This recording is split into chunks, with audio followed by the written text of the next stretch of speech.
চট্টগ্রামের একটি শিশুকে 5 বছরের একটি শিশুকে ধর্ষণের ঘটনা ঘটেছে। আমরা দেখছি স্থানীয় যারা জনতা তাকে আসলে পুলিশের হাত থেকে অবরুদ্ধ করে আসলে নিয়ে আসার চেষ্টা করছেন, নিশ্চয়ই সেটি দেখছি। এবং আইন শৃঙ্খলা রক্ষাকারী ওখানে এই কাজটা করার পরে এই জঘন্য মানুষরা কাজটা করার পরেও এই মসজিদে গেছে যে শপথ করার জন্য আমি এটা করি নাই।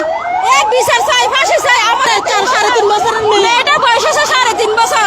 পুলিশে কোনো বিচার করতে জানে না, এরা ঘুষ খেয়েছে। এরা দেখ এটার নামকে আসলে ধর্ষণ করা হয়েছে এবং এখন আসলে যে ধর্ষক তাকে আটক করা হয়েছে, তবে স্থানীয় যারা রয়েছেন তারা পুলিশের হাত থেকে তাকে অবরুদ্ধ করে রেখেছেন এবং আইন শৃঙ্খলা রক্ষাকারী বাহিনীর সদস্যদের হাত থেকে সেই ধর্ষককে ছিনিয়ে নিতে চাইছেন।